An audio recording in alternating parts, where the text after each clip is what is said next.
This is our last video for Chapter 1. This is Chapter 1, Section 8, Dividing Rational Numbers. What you'll learn in this video is to use the rules for dividing integers to divide rational numbers and to solve problems by dividing rational numbers. And remember, two numbers with a product of 1 are reciprocals, or two fractions with a product of 1 are reciprocals. In many places, a well is a source of water. Many wells today are drilled deep underground. Rational numbers can be used to show the depths of wells. Suppose some drillers want to drill water well 212.5 meters deep. If they plan to work for 5 days, they can divide the rational number negative 212.5 by 5 to determine the depth they need to drill each day to reach their goal.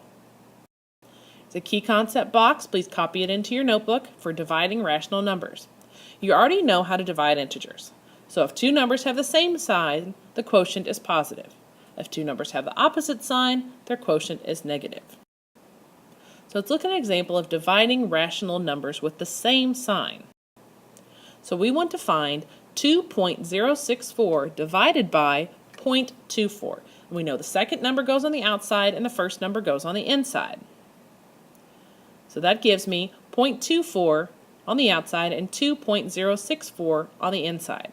Now we know you cannot have a decimal on the outside of a division problem, so I need to move my decimal point 2 places to the right so that there is not a decimal on the outside, and anything I do to the outside I have to do to the inside. So now I have moved my decimal in both places, so my decimal and my answer will be between the 6 and the 4. So let's look at the division. So 24 can't go into 20, so I have to look at 24 into 206. So 24 goes into 206 8 times. I'm going to multiply down and subtract, leaves me with 14, then I'm going to drop my 4. Then 24 goes into 144 6 times. That multiplies evening and terminates. So 2.064 divided by 0.24 is 8.6. Now let's find negative 5/6 divided by negative 2/3.